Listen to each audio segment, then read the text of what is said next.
আল্লাহর কাছে দোয়া কবুলের জন্য নিজের ভেতর পূর্ণ আস্থা, বিনয় ও একনিষ্ঠতা থাকতে হবে। দোয়ার শুরুতে আল্লাহর প্রশংসা ও রাসূল সাহাবের ওপর দরুদ পাঠ করে নিজ ভাষায় মনের সবটুকু আকুতি পেশ করা উচিত। দোয়ার সঠিক নিয়ম ও আদব, পবিত্রতা ও সময়, পবিত্র হয়ে কিবলামুখী হয়ে বসুন। রাতের শেষ তৃতীয়াংশ, তাহাজ্জুদ, আজান ও ইকামাতের মধ্যবর্তী সময়, সেজদারত অবস্থা এবং বৃষ্টির সময় দোয়া করলে তা কবুল হওয়ার সম্ভাবনা সবচেয়ে বেশি থাকে। শুরু ও শেষ। দোয়ার শুরুতে আলহামদুলিল্লাহ বলে আল্লাহর প্রশংসা করুন এবং রাসূল সাহাবের ওপর দুরুদ, যেমন দুরুদে ইব্রাহিম, পাঠ করুন। ধৈর্য ও বিশ্বাস।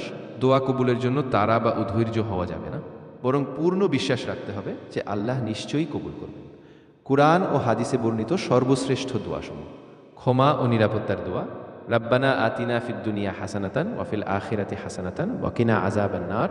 অর্থ, হে আমাদের রব, আমাদের দুনিয়াতে কল্যাণ দিন, আখিরাতেও কল্যাণ দিন এবং আমাদের দৈখের আগুন থেকে রক্ষা করুন। সূরা বাকারা, আয়াত 200। বিপদ মুক্তির দোয়া, ইউনুস আয়াতের দোয়া। লা ইলাহা ইল্লা আনতা সুবহানাকা ইন্নী কুনতু মিনাজ জালিমিন। অর্থ, হে আল্লাহ, আপনি ছাড়া কোনো উপাস্য নেই, আপনি পবিত্র ও মহান, নিশ্চয়ই আমি সীমা লঙ্ঘনকারীদের অন্তর্ভুক্ত। সূরা আম্বিয়া, আয়াত 87। রিজিক, জ্ঞান ও সৎকর্মের দোয়া। আল্লাহুম্মা ইন্নী আসআলুকা ইলমান নাফিআন ওয়া রিজকান তাইয়িবান ওয়া আমালান মুতাকাব্বালান। অর্থ, হে আল্লাহ, আমি আপনার কাছে উপকারী জ্ঞান, পবিত্র হালাল জীবিকা এবং কবুলযোগ্য আমল প্রার্থনা করছি।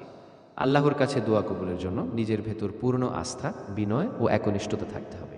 দোয়ার শুরুতে আল্লাহর প্রশংসা ও রাসূল সাহাবের ওপর দুরুদ পাঠ করে নিজ ভাষায় মনের সবটুকু